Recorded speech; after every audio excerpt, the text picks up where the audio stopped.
Joani Etskovitz, and she's a PhD student candidate in English from Harvard University. So we left the young shoulders to carry the day. So I'll hand you over to Joanne.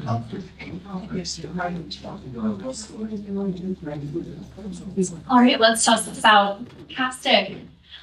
Just a word in advance, I'd like to apologize if I have to step back to cough or take a drink of some water. When I arrived in your beautiful country just 48 hours ago, the first thing that I noticed that it was so green and beautiful, it lived up to all the hype. And my immune system noticed too. The hay fever set right in. So I've been a little hoarse. Just yell at me if you need me to be louder, please. Okay, let's get started. So I'd like to begin by expressing my thanks to Matt and the rest of the Edgeworth Society for inviting me to contribute to this celebration. It's an honor to be here in this town that I spent countless hours imagining for my academic work. And when I think of Edgeworthstown, I think in particular of the library that Mariah wrote in. And one particular scene from 1807 comes to mind. No, wrong slide. There we go. So in 1807, Mariah wrote to her Aunt Ruxton describing the recessed library, with Sneyd and Honora kneeling in the next window, laughing and reading aloud, and Harriet between the windows, putting the map of the world together and groaning over the impossibility of finding the place of the Pacific Ocean. Although this scene took place nearly a decade after the publication of Practical Education, it captures the atmosphere of collaborative learning, of interdisciplinary play and joy that Mariah and Richard's 1798 treatise meant to replicate. And we've already heard a lot about this today, so I have to say already that the version of this talk that you're going to hear will be indebted in my asides to all that we've learned today.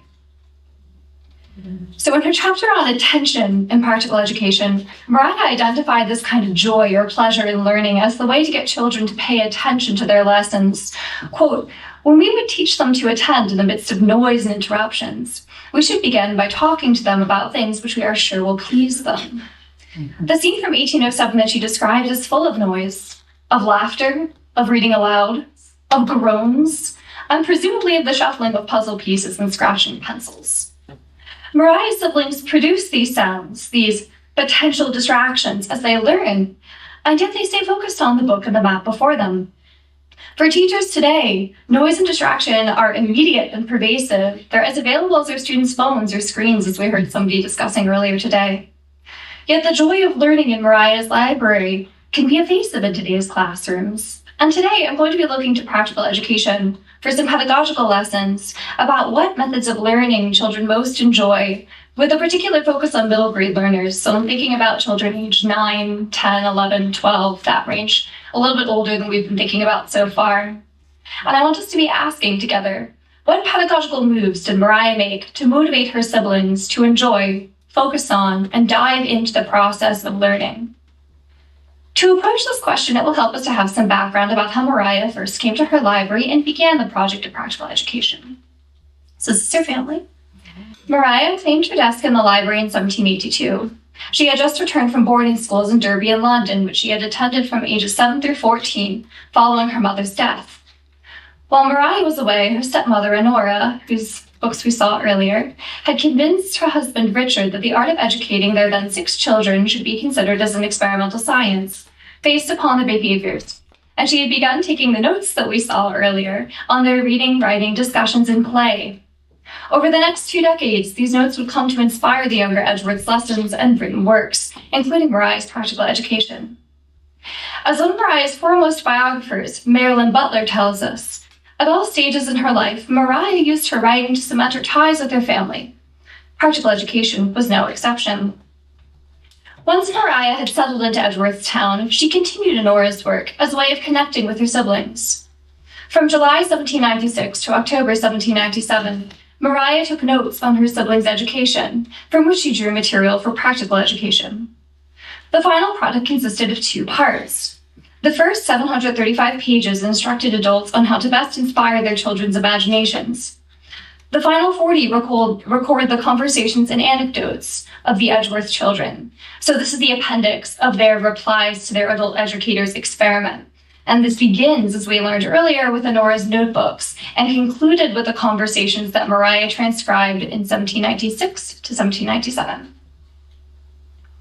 Mariah outlined this experiential and experimental process in the preface of Practical Education, writing that, quote, "We have chosen the title of Practical Education to point out that we rely entirely upon practice and experience." Later in the preface, she notes that we have frequently been obliged to record facts concerning children which may seem trifling. Mariah's meticulous attention to detail was the key to her pedagogical method. Her notes on the family's lessons show how Richard took a predominantly experimental approach to education, testing out different kinds of lessons, while Mariah herself adopted a more naturalistic posture, observing moments when the children themselves intervened in their lessons and co-created their content. Through her meticulous observation, Mariah determined that children's ability to invent new ideas and approaches to learning, not mere repetition of knowledge, was the gold standard for determining whether her father's experimental methods of teaching had in fact succeeded. In her chapter on attention, she wrote, quote, "We need not question their attention upon subjects where they give proofs of invention. They must have remembered well, or they could not invent. They must have attended well, or they could not have remembered." Invention was useful for Mariah not only as a metric for how effective her and her father's lessons were. It was also a method of learning to be encouraged. Quote, "We should associate cheerfulness and praise and looks of approbation with industry. And whenever young people invent employments for themselves, they should be assisted as much as possible and encouraged." Here we can find a preliminary answer to the question that I asked at the beginning of this talk. That is, what pedagogical moves did Mariah make to motivate her siblings to enjoy, focus on, and dive into the process of learning? Mariah encouraged young learners' active invention as a form of joyful industry that led them to further studies and deeper understanding. Now, I'm far from the first reader of Practical Education to remark on Mariah's support of children's creativity. Everybody so far here today has done that, but I also just wanted to put some foundational articles up on the board in case anybody wants to go home and do some reading. Mitzi Myers is really the foundational thinker in the space that I'm going to be discussing today. And Catherine Toll's account of Practical Education documents how this text made available for both male and female children an ideal of curiosity and independent reading that was really decades ahead of the other pedagogy that was available for young girls in Mariah's day. But today, I want to depart from that rich scholarly conversation and build on the one in this room currently in two ways. So in my method of thinking about joyful invention and creativity in the Edgeworth household, and in my ultimate determination to find portable lessons in pedagogy that are useful for 21st century educators, like the lessons that we just heard about in practice. A word about my method first. Very few scholars are carrying Mariah's call for children's invention to its next logical step. That is looking at what specifically Mariah was encouraging her child siblings to invent. And how? By reading the actual unpublished manuscript works of those siblings, as well as the unpublished portions of Mariah's notes about them. Some quick statistics can help us understand how little research there is on the younger Edgeworth siblings' creative work. So by now, you all know who Honora is, thanks to one of our previous presenters. And a WorldCat keyword search for Honora Edgeworth, as you can see on the screen, which is the name of a stepmother, and then two siblings of Mariah, only yields 54 results. That's 54 results from 68 to present. You can fact check me on that. Now, if you put in a WorldCat keyword search for Mariah Edgeworth, you're going to get 11,249 results. 54 for three people versus 11,249 for three. Gives you a sense of how undocumented and understudied the efforts of the rest of the family were, especially given the context that Mariah's stepmother, Honora, was so instrumental in kickstarting Practical Education as a project. So like the other talks that we heard today, my talk is going to add to that relatively small number, 54, by searching for material evidence of invention and creativity in the Bodleian Library's papers of Mariah Edgeworth and the Edgeworth family.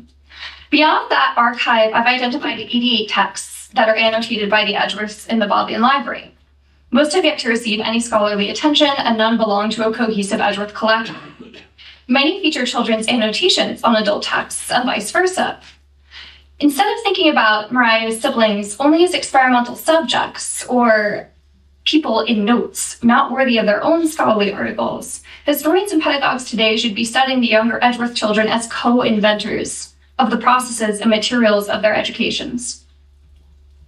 After all, in her chapter on attention, Mariah instructs her readers to treat older children in exactly this way.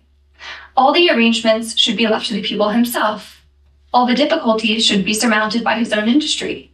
And the interest he takes in his own success and improvement will not probably be a sufficient stimulus. His preceptor will rather be his partner than his master. He should rather share the labor than attempt to direct it. And here she's writing about older children at the age range that I described, so we're thinking about 9 to 14 roughly. Here, Mariah is calling for students to co-create both the materials and the methods of their education. In other words, she is asking educators to involve their students in the invention of pedagogy itself as a stimulus to encourage their studies. This is a pragmatic move for educators, since, as Mariah tells us in her chapter on books, quote, "The child is always the best judge of what is suited to his present capacity." Mariah's 1867 memoir, which Frances Ann Edgeworth compiled, shows us that Mariah applied this philosophy directly to her own methods of creating educational content. Mariah wrote the parents' assistants' stories on a slate and then read them out to her sisters if they were approved of, and then she copied them. In turn, Mariah's siblings and parents helped copy, compose, and illustrate her works. Now, we cannot know, of course, exactly what words made it onto that slate in that room, and what exactly Mariah's sisters said in reply to every version of every story in the parents' assistant. We can, however, find some clues about how and to what degree Mariah's siblings produced their own stories, made their own literary critiques, and thus shaped their family's educational and literary practices. To achieve this end, we can read Practical Education in conversation with Mariah's unpublished notes and her siblings' creative manuscripts. And that's exactly what I plan to do for the rest of this talk, focusing on 2 case studies. The first being the creative and critical conversations of Charles Sneed, whose dates are 1786 to 1864, and the second being the literary works of Harriet, whose dates are 1801 to 1889. The question of how and to what degree Mariah's siblings co-created the contents and methods of their educations has important implications for teachers today. We may not be able to copy-paste the exact contents of practical education from the 1790s into 21st century classrooms, even if we can use some of the literary texts that Mariah wrote. We can't borrow some of the methods that we learned about today, which involve, for example, corporeal punishment. However, we can see what kinds of creative opportunities Mariah was giving her siblings, and we can apply those lessons in pedagogy today by building in similar opportunities for our own students to act as co-inventors of knowledge and teaching methods. Should have put that up earlier. I'll leave it up while I'm taking a drink of water.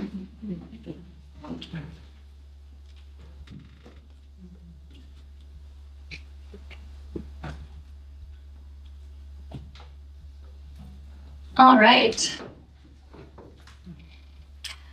So in her chapter on books in practical education, Mariah gives us the distilled wisdom born of, I'm sure, countless conversations like the one you're about to see unfold. She writes that to silence a child in argument is easy, to convince him is difficult. So a shrier wit should never be used to confound the understanding. Here, she's recognizing the child as an intellectual interlocutor whose ideas are not to be dismissed. Later in the same book, she elaborates that when the young reader pauses to think, allow him to think, and suffer him to question the assertions which he meets in books with freedom, and that minute accuracy which is only tiresome to those who cannot reason. So she's calling out teachers here who aren't willing to actually intellectually engage with the students. Mariah is asking teachers to encourage children when they quarrel with their assigned readings, and suggests, with a wink and a nod to her contemporary educators, that anyone who disallows or cuts short this kind of criticism is only exposing their own inability to reason. We can find a perfect example of pausing, thinking, questioning, and detail-oriented reasoning that Mariah describes in Practical Education in her notes about Charles Sneed's education in the natural sciences and his related free reading. So Mariah published a portion of these notes in her final Conversations and Anecdotes chapter of Practical Education, otherwise known as the appendix. As context for this conversation, the chapter tells us that from 1795 on, Sneyd was being educated as intended for a lawyer. Mariah sets the scene as follows, quoting from her notes. September 10th, 1796, S, within a month of 10 years old, read to his sister M part of Dr. Erasmus Darwin's chapter upon instinct. That part in which there is an account of young birds who learn to sing for the birds who take care of them, not from their parents. S immediately recollected a story which he had read last winter in the annual register. This is an extract from Barrington's remarks upon singing birds. Quote, there was a silly boy once. You know, sister, boys are silly sometimes. Who used to play in a room where his mother had a nightingale in a cage. And the boy took out of the cage the nightingale's eggs and put in some other bird's eggs. A swallow, I think. And the nightingale hatched them.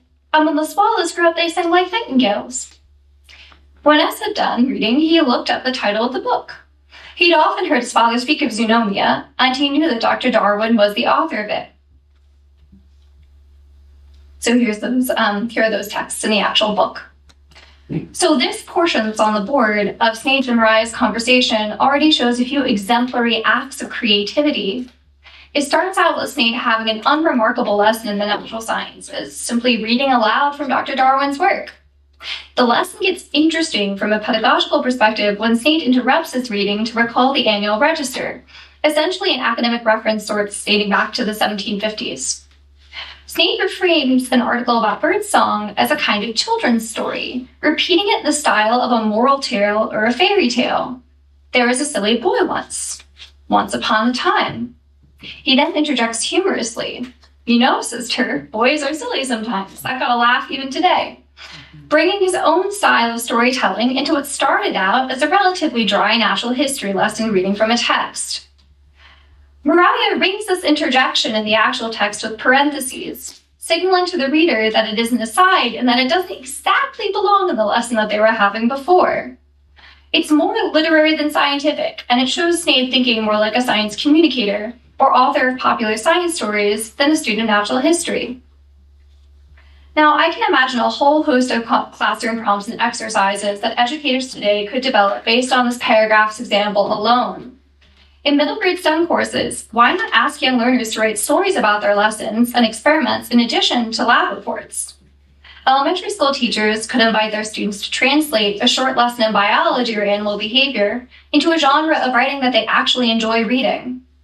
And at all levels, teachers can encourage students to go beyond their assigned readings and bring related texts and videos that they're finding on their own time into the classroom discussion.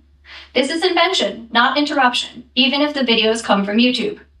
In Sneyd's case, his introduction of the annual register into his lesson makes him reimagine Zoonomia, the book he's reading aloud, as a text that is very entertaining, with lessons that go far beyond birdsong and also have to do with personality.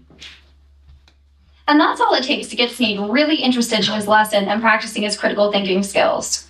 He moves rapidly from reading aloud to recalling what he read previously, to finding productive tension between his present lesson and past reading, to questioning the logic of the text at hand. Through this process of applying what he has learned, Sneyd arrives at a criticism of his father's friend's book. Well, but I think this is a proof against what Dr. Darwin means about instinct. This is a clear instance in which Sneyd is taking part in knowledge creation, not just receiving facts. Mariah responds exactly as she tells educators to in her chapter on books, asking why, how, to extend and continue Sneyd's thoughts, to push him to continue to create new knowledge and new arguments, instead of dismissing his quarrel with a family friend's work.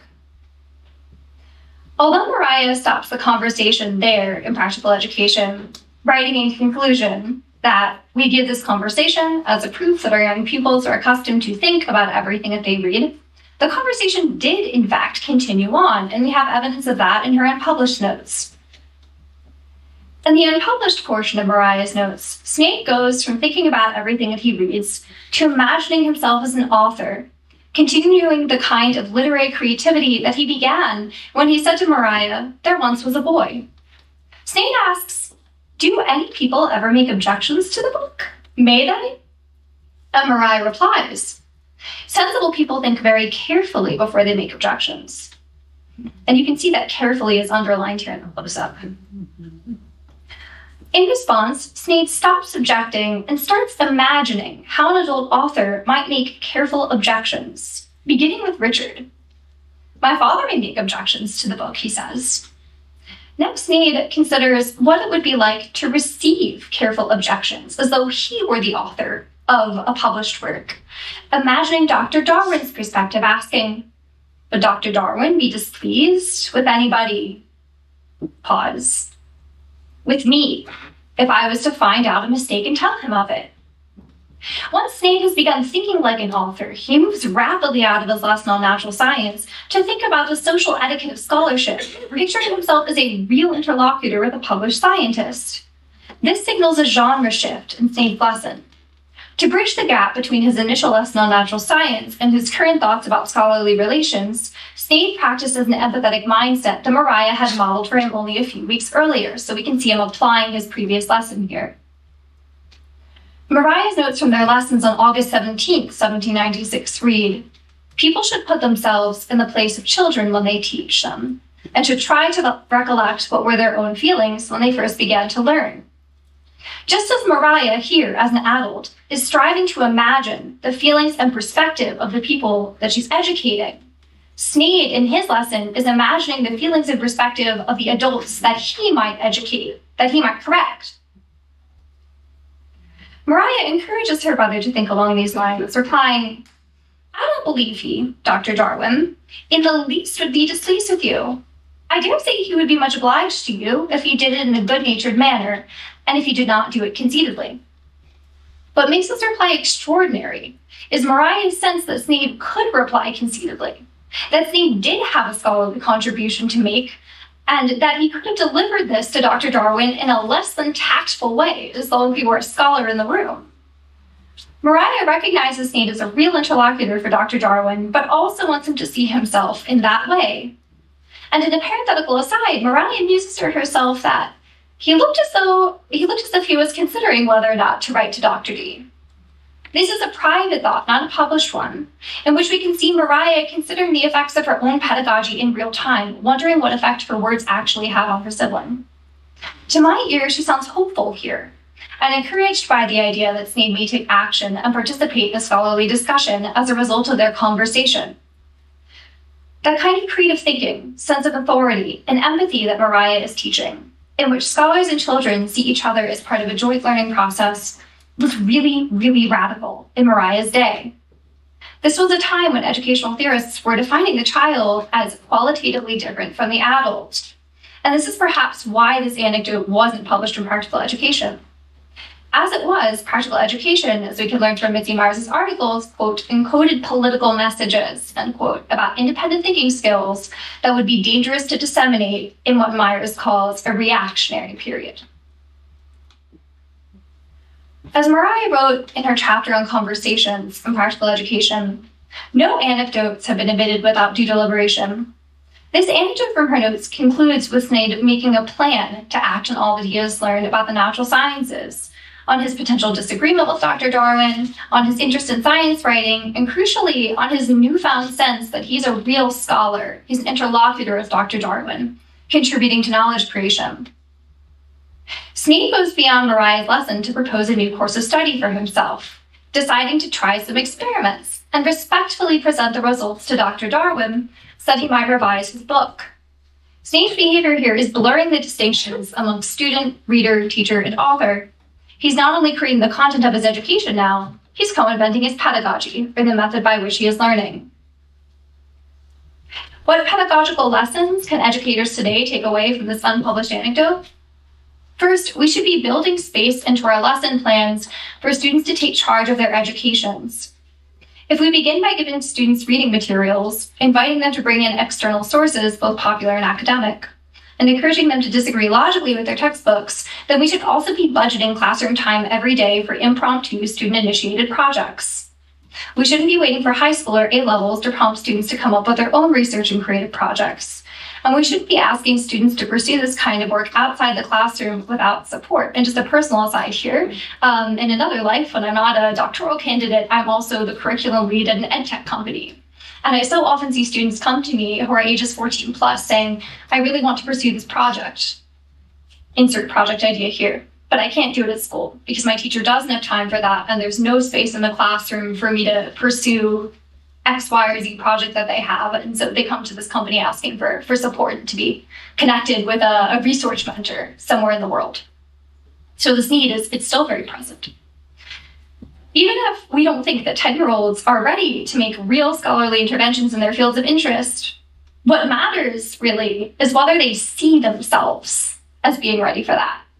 It matters in the long-term trajectory of a child's education whether they can think of themselves as future authors and researchers with permission to question authorities and the potential to offer them valuable input in a rounded way. As 9-year-old Snape's conversation with Mariah suggests, the earlier we start encouraging children to imagine themselves as authors and researchers, the better. I'm just going to move on to my next case study here.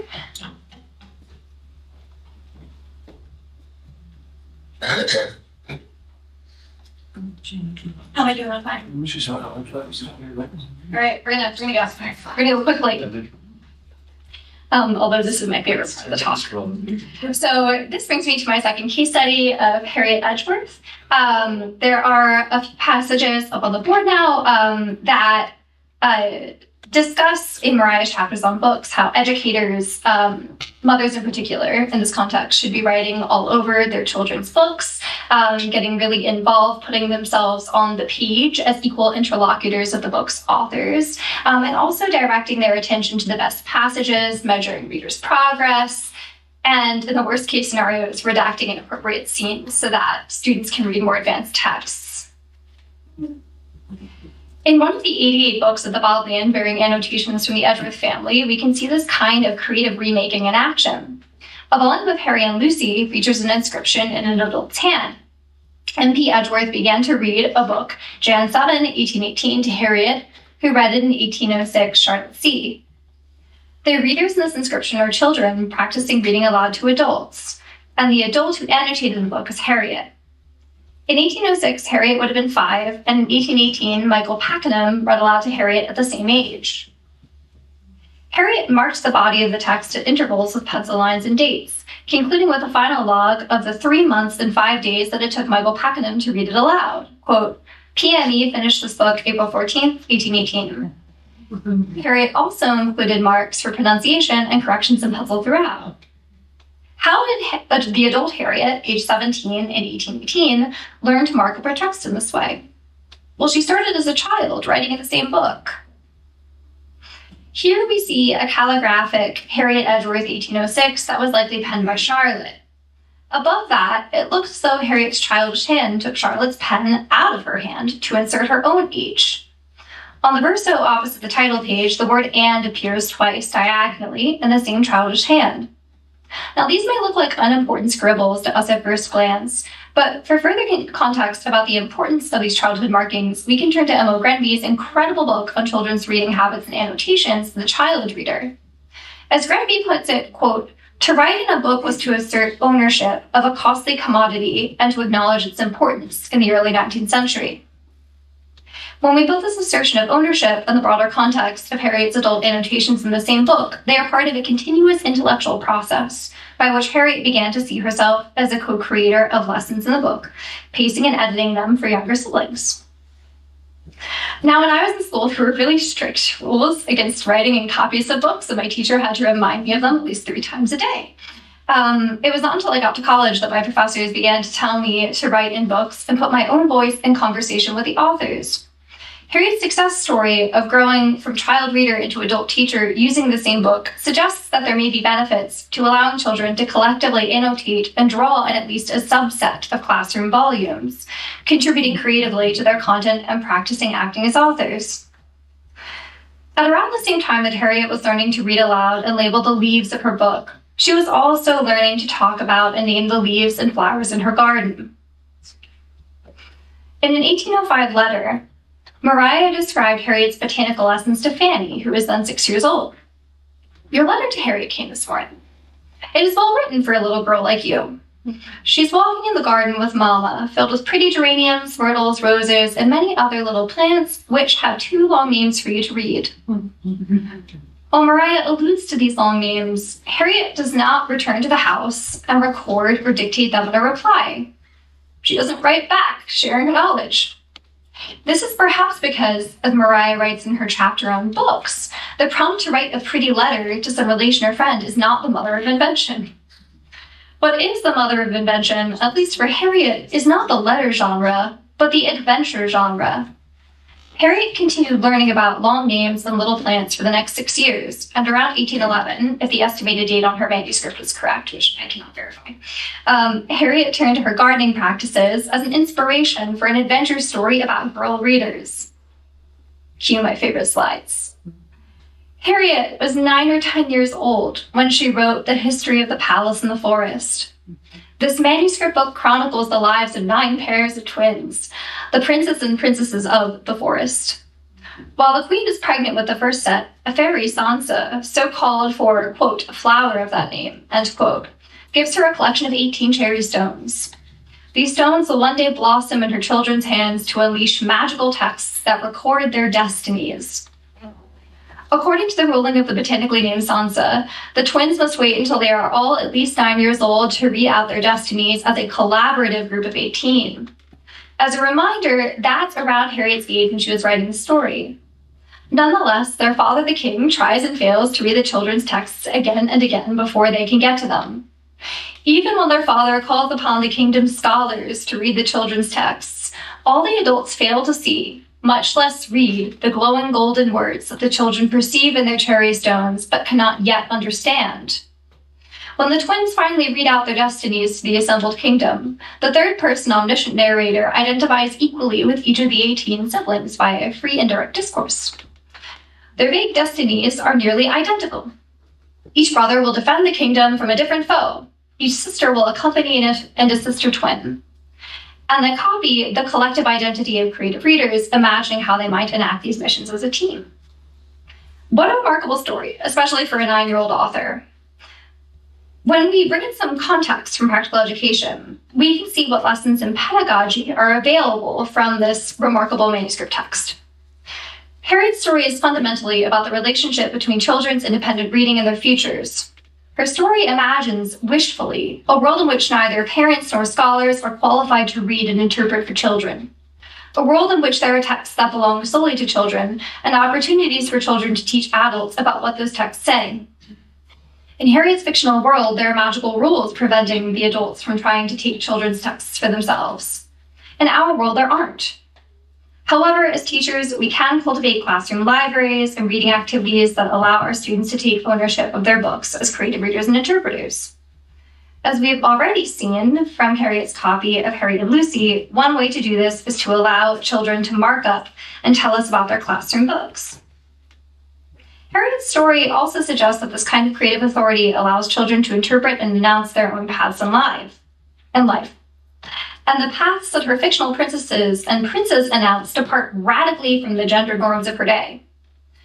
Harriet imagines that, by reading together, her fictional 9-year-olds carve out an adolescent space for girls and boys to pursue the same missions, helping each other. Specifically, girls are allowed to do what boys are allowed to do, not the other way around. While it is no longer radical for children to pursue their careers of interest regardless of gender and sexual identities, we are still seeing today a gender gap in wages, in leadership positions, and in STEM especially. As educators, we should be taking cues from Harriet and inviting our students to imagine worlds, fictional and real, in which this gap does not exist, charting a direct path in their reading and creative writing to greater equity in their careers. I think, that's the slide that was meant to be up with this. Apologies, I got ahead of myself. Moving on. It is even more striking from a literary historical perspective that Harriet used the fairy tale adventure genre in the history of the palace in the forest to imagine this kind of more equal future. In practical education, Mariah writes that the genre of adventure stories is not, quote, as dangerous as it is to boys, because girls must very soon perceive the impossibility of their rambling about the world in quest of adventures. Girls could not yet practice this kind of rambling or questing, Mariah reasons, in their professions. Harriet's story takes the adventure genre and uses it to suggest that, actually, questing and rambling are perfectly appropriate professions for girl readers. And the adventure genre is equally provocative for girls. The history of the Palace in the Forest takes one step further by populating the adventure story genre with the floral names from Harriet's lessons, making this genre into a space for children to think about their lessons creatively, an alternative to the pretty letter that children find so boring, according to Mariah. Harriet bound up her adventure story with all the artistic care that Mariah incorporated in her own hand-bound drafts of her published stories and some of her unpublished manuscripts. As we can see, Harriet meticulously planned out her book, most likely with some adult help. On one page, organizing the prose around the page's delicate illustration. And on every page, Mariah saved room for a catchword, as in the period's printed books. Mariah incorporated the same style of using catchwords in visual detail in her hand-bound drafts of her published stories, written in Harriet's younger years.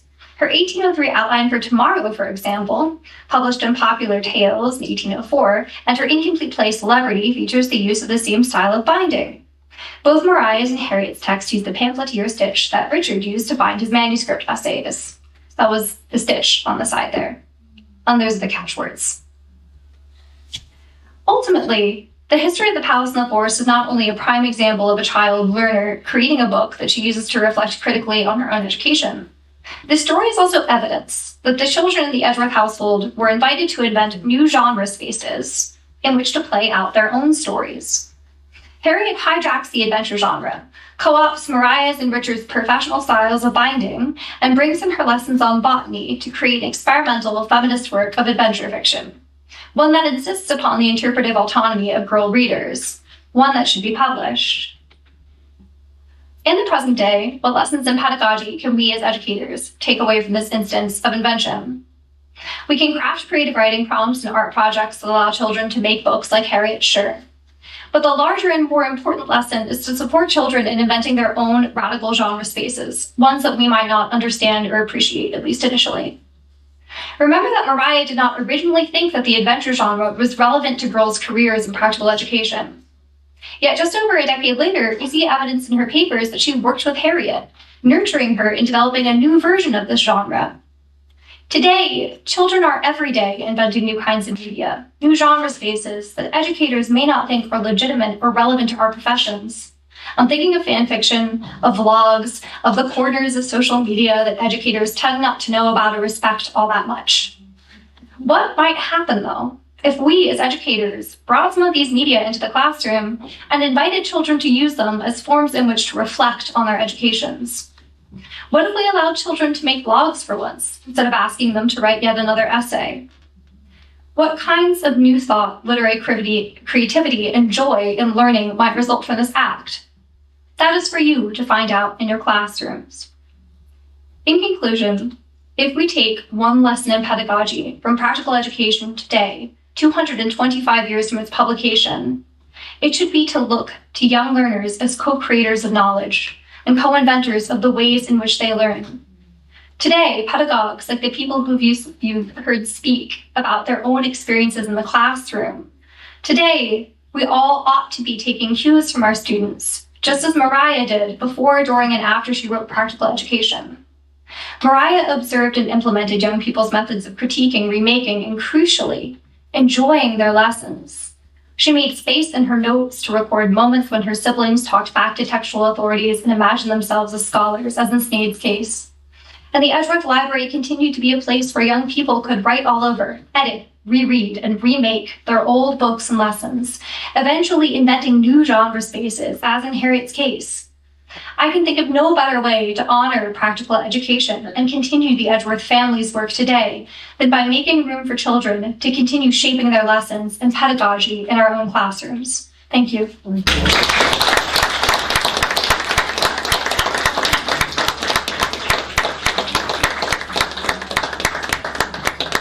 Have we any questions before we conclude here? So, Christopher down there.